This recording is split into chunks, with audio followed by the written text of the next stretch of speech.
जान तू लइका मोर खोजाता हो, कैसन चाही हमसे बात पूछाता हो।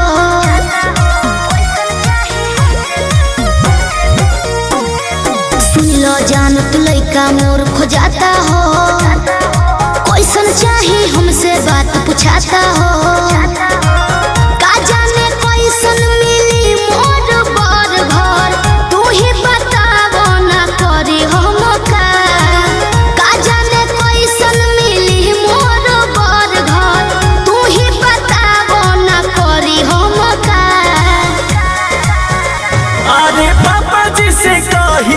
साफ साफ बतिया दीदी के देवर जस चाही लइका। अच्छा पापा जी से कही तू साफ साफ बतिया दीदी के देवर जस चाही लइका। अरे कैसे बोली, लाज लगेला।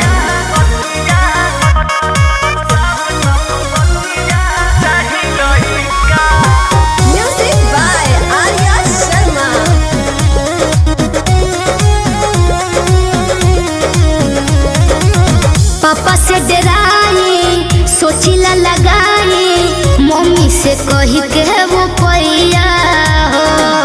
बात कट जाए सभे हट जाए, मंग बजती लख रुपया हो। बुझला करबो बियाह हम फ्री में हो, करबो बियाह हम फ्री में हो।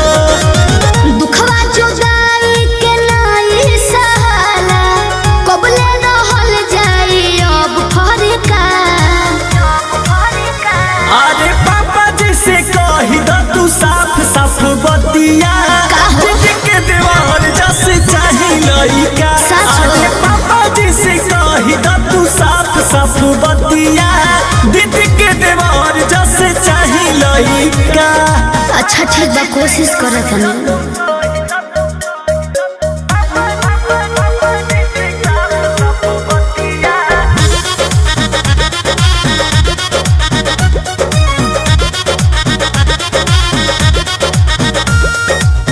बात उसकाव दीदी के पटाव, एक बार देहवर दुलरुआ हो।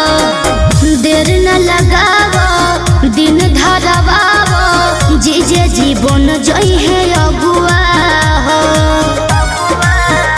बतिया तू कही दाए रानिया, बतिया तू कही दाए रानिया।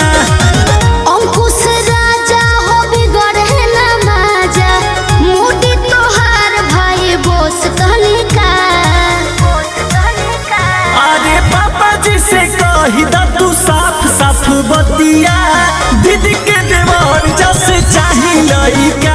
अरे पापा जी से कही तू साफ साफ बतिया दीदी के देवर जस चाही लइका।